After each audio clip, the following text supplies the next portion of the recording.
Hello everyone, start करते हैं आज का एपिसोड। देखो केमिकल शिफ्ट चल रहे हैं। आज बहुत अच्छी चीज़ पढ़ाने वाला हूँ, एनाइसोट्रॉपी इफेक्ट पढ़ाने वाला हूँ ढंग से। एनाइसोट्रॉपी इफेक्ट के मैंने बहुत अच्छे क्वेश्चंस लिख लिए हैं जिसमें आपको एनाइसोट्रॉपी के सारे इफेक्ट क्लियर हो जाएंगे। और ये जो एग्जाम्पल लिखे हैं ना, इनमें से नेट गेट तक में एग्जाम्पल आएगा, इतना लेवल है। जैम का तो छोड़ दो और यूबीएचयू का तो छोड़ दो, क्या क्लियर हो जाएगा। पर ये जो एग्जाम्पल है स्पेसिफिकली गेट और नेट के लिए होंगे। कुछ नेट गेट के प्रीवियस हैं, कुछ एक्सपेक्टेड हैं कि ऐसा आ सकता है। ठीक है, यहाँ इसको एनाइसोट्रॉपी इफेक्ट को समझते हैं। देखो एनाइसोट्रॉपी इफेक्ट को समझने के लिए सिंपल सी बात है, क्या समझना है कि दो टाइप के फील्ड जनरेट कर सकता है मेरा कोई भी सिस्टम। एक तो पैरा फील्ड जनरेट कर सकता है और एक डाया फील्ड जनरेट कर सकता है। डाया पैरा का मतलब क्या है, कैसे? देखो जैसे दो एग्जांपल बताता हूं कि एक C डबल बॉन्ड CH है और एक C ट्रिपल बॉन्ड CH है। ठीक है, देखो हो क्या रहा होगा, माना ये जो पाई इलेक्ट्रॉन डेंसिटी है इसने कोई फील्ड जनरेट करा और अप्लाइड फील्ड मेरा इस डायरेक्शन में था, और जो फील्ड जनरेट हुआ उसकी मैग्नेटिक फील्ड लाइंस जो H में आ रही हैं वो भी सेम डायरेक्शन में है। ठीक है, सेम डायरेक्शन में आ रही है H वाली, ये नीचे जा रही है पर ये H इसके पास आ रहा होगा, इसके पास से जा रही होंगी ये। ठीक है, तो H का जो जनरेटेड फील्ड है B पाई की डायरेक्शन और B अप्लाइड की डायरेक्शन सेम है, तो दोनों सेम डायरेक्शन में मतलब पैरा है। अगर B पाई की डायरेक्शन अपोजिट हो जाएगी B नोड से तो ये डाया मैग्नेटिक फील्ड हो जाता है। डाया मैग्नेटिक फील्ड हमेशा केमिकल शिफ्ट को कम करेगा, पैरा मैग्नेटिक फील्ड हमेशा केमिकल शिफ्ट को बढ़ाएगा। बस अब क्या कैसे पता चलेगा हमें कि कौन सा मेरा पैरा फील्ड में लाई कर रहा है, कौन सा मेरा डाई फील्ड में लाई कर रहा है? तो उसके लिए DFT होती है, डिजिटल फील्ड थ्योरी होती है। उसमें क्या होता है, डिजिटल फील्ड थ्योरी में हम यहाँ फोकस रखेंगे। देखो एक कोन टाइप स्ट्रक्चर बना लेते हैं। जैसे मैंने बताया कि बेंजीन है, ये लेटी हुई बेंजीन है, इसका जो पाई फील्ड है ये कोई घूम रहा होगा B पाई, और ये पाई इलेक्ट्रिक फील्ड जनरेट कर रहा होगा। ये प्लेन में, इस प्लेन में पड़ी हुई है ऐसे। ठीक है, तो इसके ऊपर वाले प्लेन में और नीचे वाले प्लेन बेसिकली ये देखो मेरी बेंजीन ये है, जो मेरा हाथ लेटा हुआ है ना बेंजीन, ऐसे इस प्लेन में पड़ी हुई है बेंजीन पड़ी हुई है। तो जो मेरा फील्ड जनरेट हो रहा होगा वो इसमें और नीचे, मतलब इस प्लेन में मेरा फील्ड जनरेट हो रहा होगा। हमेशा फील्ड पाई इलेक्ट्रॉन डेंसिटी के परपेंडिकुलर, जिसमें पाई ऑर्बिट बेसिकली p ऑर्बिटल होगा, जिसमें पाई ऑर्बिटल बॉन्ड बना रहा है, उसके परपेंडिकुलर फील्ड में परपेंडिकुलर में मेरा फील्ड जनरेट होगा, हमेशा याद रखें। तो ये जो फील्ड जनरेट हो रहा होगा ये कुछ ऐसे जनरेट हो रहा होगा। देखो ये जो आता है ये निगेटिव एरिया आता है, पता है? ठीक है, निगेटिव एरिया। और जो इसके कोन के बाहर का एरिया होगा वो पॉजिटिव एरिया होगा। निगेटिव एरिया का मतलब क्या है, ये डाया फील्ड है, ये डाया फील्ड का एरिया है, और इसके बाहर बाहर पैरा फील्ड का एरिया है। तो जो बेंजीन के प्रोटॉन होते हैं ना वो सब पैरा फील्ड में लाई करने लगते हैं। और यही रीजन है कि बेंजीन के कितनी 7 ppm के आसपास इनकी केमिकल शिफ्ट होती है, इतना ज़्यादा एनाइसोट्रॉपी बना देते हैं B पाई। तो यहाँ B पाई की डायरेक्शन जो है, जो पैरा फील्ड जनरेट कर रहा है, B पाई का जो पैरा फील्ड है वो HA पैरा में ला रहा है। अगर इस निगेटिव में DFT कॉन्सेप्ट बोलते हैं, इसको अच्छे से पढ़ाया। अगर आपको सब कुछ डिटेल में और अच्छे से पढ़ना है ना तो भैया स्पेक्ट्रोस्कोपी के सारे लेक्चर देखने पड़ेंगे। 40 से 50 लेक्चर है हमारे पास स्पेक्ट्रोस्कोपी के बनाए हुए हैं मैंने वो, लेकिन सब कुछ इतना डिटेल से पढ़ाया ना कि स्पेक्ट्रोस्कोपी का कोई कॉन्सेप्ट बचेगा ही नहीं अगर वो पूरी सीरीज देख ली तो। कैसा भी NMR का क्वेश्चन होगा, कैसा भी ऑर्गेनिक स्पेक्ट्रोस्कोपी का क्वेश्चन होगा, पक्का हो जाएगा, गारंटी है। एक बच्चे ने मतलब है, एक लड़की है हमारे नेट बैच में, उसने बहुत मतलब हर टाइप का क्वेश्चन सॉल्व करके देख लिया सिर्फ उसी कॉन्सेप्ट की वजह से। और उसने ऑर्गेनिक स्पेक्ट्रोस्कोपी बहुत जगह से पढ़ी थी पर उसको समझ में नहीं आ रही थी। बहुत अच्छा है। ठीक है, तो देखो समझो ये पता होना चाहिए हमेशा। अगर p ऑर्बिटल मेरा एक्स प्लेन में, बोलूँ मैं एक्स प्लेन में है, XY प्लेन में है, तो ये हमेशा उसके परपेंडिकुलर प्लेन में ही फील्ड बनेगा। यही रीजन है आपको पता होगा कि जो मेरी एल्कीन की केमिकल शिफ्ट होती है, एल्कीन के प्रोटॉन की, ये तो 4 ppm के आसपास हो जाता है। ठीक है, और जबकि एल्काइन का प्रोटॉन, क्योंकि ये जो एल्काइन का प्रोटॉन है ना, ये मेरा किस में लाई करने लगता है, बेसिकली सेंटर से बना लो चाहे।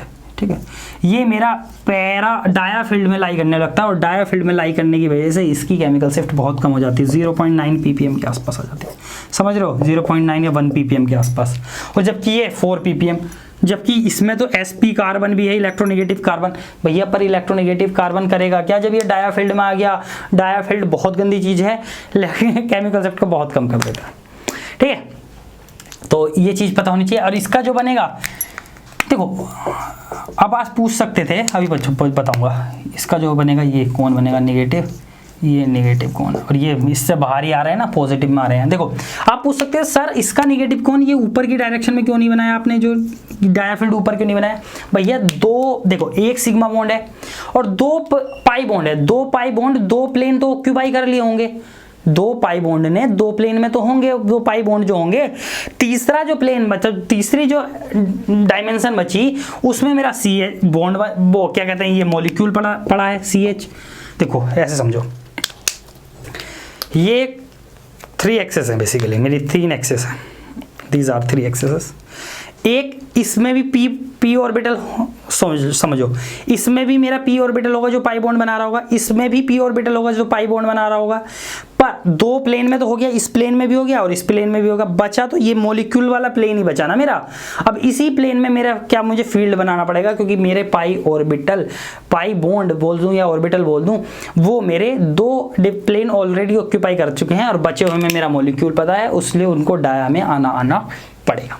ठीक है, प्लस देखो ये जो फील्ड बनाता है, जैसे ये फील्ड बनाता है, ये बनाता है इस तरीके से, ये इधर की डायरेक्शन, ये ऐसे ही तो चलती है magnetic field line close loop में, magnetic field line close loop में। तो ये जो इस वाली डायरेक्शन में आ रही है, बी नोड की साइड वाली में, बी पाई जो पैरा बन रहा है तभी बढ़ रहा है। इस वाली साइड में अगर गलती से अंदर की तरफ आ जाते ना, तो ये देखो ये डाया बन जाता है। इसीलिए तो अंदर की तरफ निगेटिव वाला फील्ड बन रहा है, क्योंकि अंदर की तरफ जो डायरेक्शन है वो मेरी अपोजिट डायरेक्शन है अप्लाइड फील्ड के। ये समझो यार एनिसोट्रॉपी इफेक्ट को। ठीक है, तो ये ऑलमोस्ट मुझे लगता है समझ में आ गया होगा। आओ अब इससे रिलेटेड क्वेश्चन समझते हैं, उनका रोल कैसा होता है। देखो आओ, देखो एग्जाम्पल नंबर 1 की तरफ चलते हैं। एग्जाम्पल नंबर 1 में क्या है, ये कोई एग्जाम, इसको मैं अलग से बना के दिखाता हूँ। देखो OH और ये H, देखो यहाँ डबल बॉन्ड आ रहा है, मतलब पाई इलेक्ट्रॉन डेंसिटी है, तो ये फील्ड क्रिएट कर रहा होगा ना पैरा और डाया। तो ये कुछ इस तरीके से, अगर मैं इसका कोण बनाऊं तो एक इसका कोण कुछ इस तरीके से बन रहा होगा, ऊपर जाके इस तरीके से, ये डाया फील्ड का। ठीक है, और इसके अलावा पैरा फील्ड का।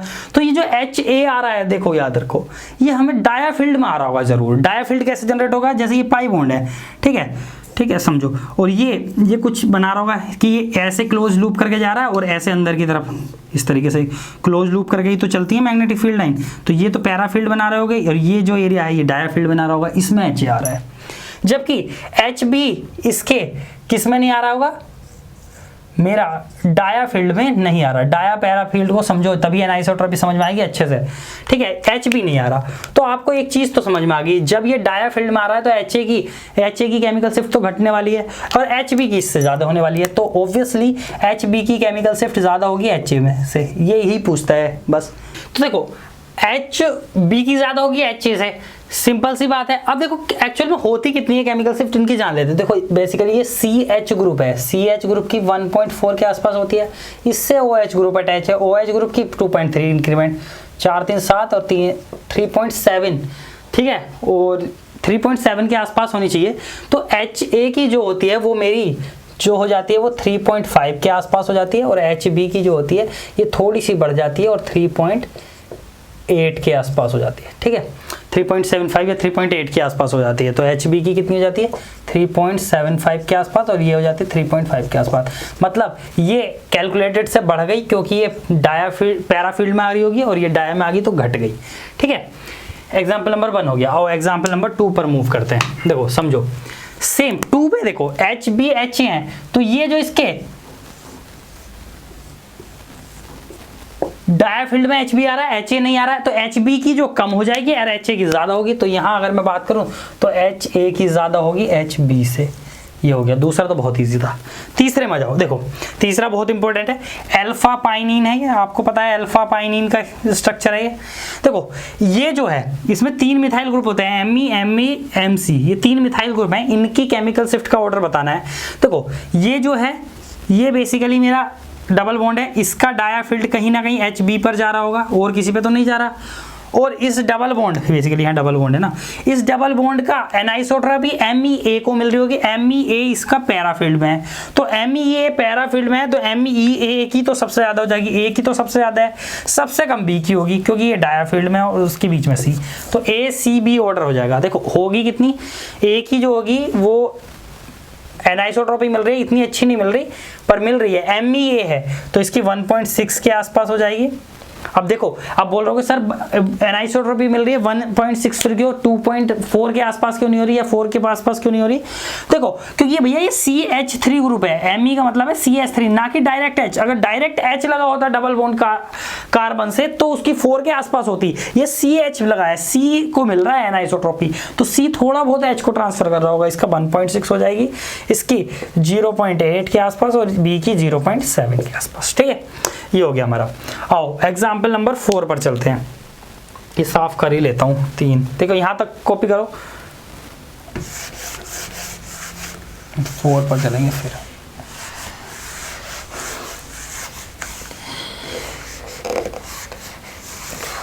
देखो 4 मेरा एग्जाम्पल यहाँ तक है, ये वाला एग्जाम्पल नंबर 4, ठीक हो, ये 4 एग्जाम्पल है यहाँ तक, ठीक है, इसको मैंने सर्किल कर दिया। एग्जाम्पल नंबर 4 में देखो ये इथाइन ग्रुप है, वो सॉरी बेसिकली एल्काइन ग्रुप है, तो इसका जो फील्ड बन रहा होगा बेसिकली उस फील्ड को ये H इन्फ्लुएंस कर रहा है या नहीं कर रहा है, बस मुझे यही बताना है। देखो इसका जो इथाइन ग्रुप का वो बनता है, आपको पता है डाया फील्ड कुछ इस तरीके से बन रहा होगा, तो डाया में तो नहीं आ रही, ये इसके पैरा फील्ड में आ रही होगी कहीं ना कहीं, किस फील्ड में आ रही होगी, पैरा फील्ड में, तो HA तो इसको पैरा फील्ड मिल रहा है, तो HA की तो ऑब्वियसली ज़्यादा हो जानी है किससे, HB से, और यही होता है, HA की लगभग 10.4 के आसपास होती है इसमें, ये देखो मुझे याद है वैल्यू, ठीक है 10.4 8.5 कितनी होती है ये वैल्यू मुझे याद है, इसलिए इसको वैसे कोई ज़रूरत नहीं है, वो आपसे सिर्फ एग्जाम में जनरली यही पूछेगा किसकी कितनी होती है। जो नेगेट वाले या नेट वाले हैं उनको स्टैंडर्ड प्रॉब्लम सॉल्व करनी है तो वो याद कर सकते हैं। देखो क्योंकि जनरली बेंजीन से लगे कार्बन की तो 7.5 के आसपास हो जाती है, ठीक है, और BA वाला है भैया HBA, मतलब जहाँ कोई पैराफील्ड नहीं मिल रहा है, ठीक है, B को, तो ये नॉर्मल है। यहाँ 3 बेंजीन का पाई फील्ड है, बेसिकली 3 बेंजोन और रिंग का पाई फील्ड है ना, तो बहुत ज़्यादा B पाई है, मतलब बहुत ज़्यादा पैरा इलेक्ट्रॉन फील्ड मिल रहा है इसको, तो इसलिए इनकी 8-10 के आसपास हो रही है, और 10.4 इसका पैरा, एक तो इन 3 बेंजीन का पैरा मिल रहा है प्लस इस एल्काइन ग्रुप का भी पैरा मिल गया, तो इसके तो मजे आ गए, बल्ले बल्ले हो गई, ठीक है, ओके 10.4 हो गया इसका, ओके। आओ एग्जाम्पल नंबर 5 बहुत इंपॉर्टेंट है, अगर आपने 5 कर लिया तो आपको तो आगे 5वां बाद में कराऊंगा, थोड़ा डिफिकल्ट है आपको समझने के लिए, CN, ठीक है। आओ छठे पर मूव करते हैं, देखो छठे को बड़ा करके बना लेता हूँ तभी आपको अच्छे से समझ में आएगा। HB HA HA HB, देखो अब इसका अगर मैं कौन सा फील्ड बनाऊं, 5वां, ठीक है, ओके, देखो 6 का, अब मैं इसका फील्ड बना रहा हूँ पैरा डाया, तो देखो जो भी ये इस रिंग में ये बैठा हुआ, ठीक है, ये इसका कुछ यहाँ बन रहा होगा। अब देखो और जब ये दो डाया फील्ड आ रहा है, इसका पैरा फील्ड है, ये निगेटिव वाला फील्ड आ रहा है, पैरा फील्ड कुछ इस तरीके से जा रहा होगा, पैरा फील्ड इसका इस तरीके से जा रहा होगा कुछ, और इस वाले बॉन्ड का भी इस तरीके से जा रहा होगा। तो देखो भैया पैरा में तो मुझे मिल रहे हैं HA को अच्छे से करो कि जो पैरा में भी दिखे, ये HA जो आ रहा है वो इस डबल बॉन्ड के पैरा में भी आ रहा है, इस डबल बॉन्ड के पैरा फील्ड में भी आ रहा है, तो HA को 2 डबल बॉन्ड की एनाइसोट्रॉपी मिल रही है, जबकि इन B को, इन दोनों HA को 2, इसको भी बड़ा कर लो, इसको भी बड़ा करके बनाओ तो आपको पता चल जाएगा कि इन HA को, ये पास होते हैं, बॉन्ड्स में इतना डिफरेंस थोड़ा ना होता है, ये तो बस दिख रहा है, ठीक है, लग रहा होगा कि आपको इनमें डिफरेंस है पर होता नहीं है, बहुत पास होते हैं। तो HA और HA को डबल पैरा फील्ड मिल रहा है, तो ऑब्वियसली HA की तो ज़्यादा हो ही जानी है HB से, HB को तो सिंगल पैरा फील्ड मिल रहा है इसमें, ठीक है, इसकी लगभग 4.86 के आसपास हो जाती है, ये 4.3 के आसपास होता है, ये कोई मतलब नहीं है इनका, मैं बताऊंगा भी नहीं अब, ठीक है, मेरे को लग रहा है कि कोई मतलब नहीं है 4, ये बस मेरा कहने का मतलब है कि HA को डबल पैरा फील्ड मिल रहा है डबल बॉन्ड का, इसलिए ये HA वाले प्रोटॉन हैं, इनकी केमिकल शिफ्ट थोड़ी ज़्यादा हो जाती है, ठीक है। छठा भी हो गया, साफ कर दो हाथ के हाथ। 7th ये रहा एग्जाम्पल नंबर 7, देखो इसमें क्या है, इसमें फिर ये HA को एनाइसोट्रॉपी इसकी मिल रही है प्लस इस डबल बॉन्ड O की भी मिल रही होगी, तो ये HA फिर से ज़्यादा हो जाएगा HB से, ठीक है, ओके। हाँ आओ अब आ जाओ पांचवें पर। देखो पांचवें में आपको क्या लग रहा है, ये अबव द प्लेन है, ये भी अबव द प्लेन है, ये H A below the plane है। आपको क्या लग रहा है कि एनाइसोट्रॉपी से कौन सा वाला प्रोटॉन अफेक्ट हो रहा होगा? मैक्सिमम लोगों को लगता है कि ये वाला प्रोटॉन अफेक्ट हो रहा होगा, पर ऐसा नहीं होता है। देखो जबकि ये क्या है, साइक्लोहेक्सेन सिस्टम्स हैं ऐसे करके जुड़े हुए, दिस ऐसे ही तो बनते हैं ना। और देखो ये एच अपोजिट, ठीक है, और ये जो CN ग्रुप है ये लगा हुआ है कुछ इस तरीके से, C ट्रिपल बॉन्ड। देखो हुआ क्या होगा, जो मेरा ये मैंने बना दिया इसका पांचों का, ठीक है, ये A है और ये B के, सॉरी ये A के लिए है और B के लिए बनाता हूँ, ये सब साफ कर देता हूँ।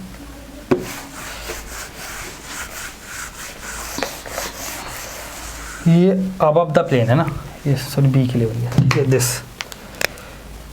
C ट्रिपल बॉन्ड N, ठीक है, अबव द प्लेन, और ये बिलो द प्लेन इसमें है नेक्स्ट में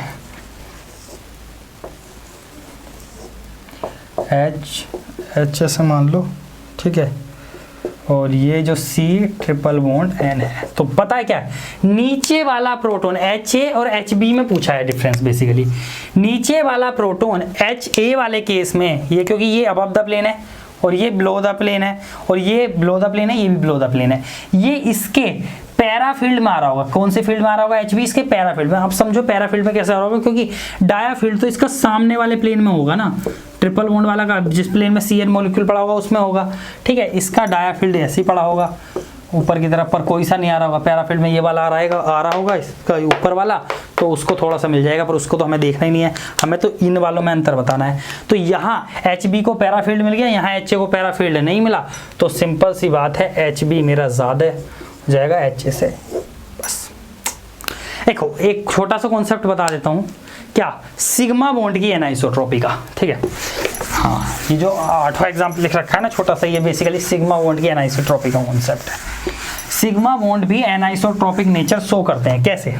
जैसे साइक्लोहेक्सेन सिस्टम होते हैं, अभी जो पढ़ा रहा हूँ साइक्लोहेक्सेन सिस्टम कुछ इस तरीके से सिस्टम होते हैं, चेयर फॉर्म बना दी, इसमें दो प्रोटॉन होते हैं, एक्सियल इक्वेटोरियल। अगर मैं रूम टेम्परेचर की बात करूँ तो axial proton equatorial proton convert होते रहते हैं रूम टेम्परेचर पर। बिलो रूम टेम्परेचर मतलब निगेटिव टेम्परेचर में जाता हूं तो ये एक्सियल इक्वेटोरियल रोटेशन फ्लक्सुअल रोटेशन रुक जाता है, ठीक है।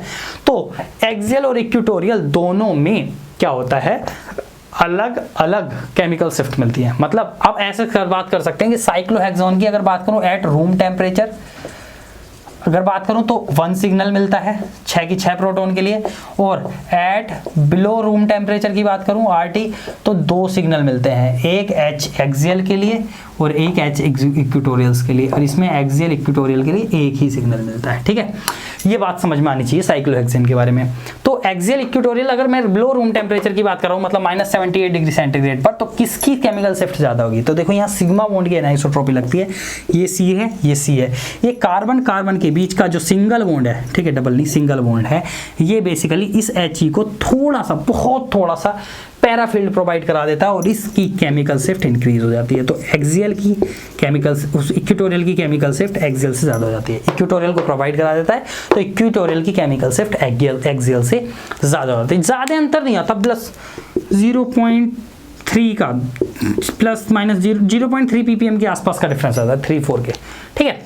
आज के लेक्चर को यहीं खत्म करते हैं इस एपिसोड को। अगले में केमिकल शिफ्ट का लास्ट बता दूंगा कि एरोमेटिक, एंटी एरोमेटिक और नॉन एरोमेटिक कंपाउंड का कैसे पता लगाते हैं हम केमिकल शिफ्ट की सहायता से या एनाइसोट्रॉपी की सहायता से, ठीक है। Thank you so much.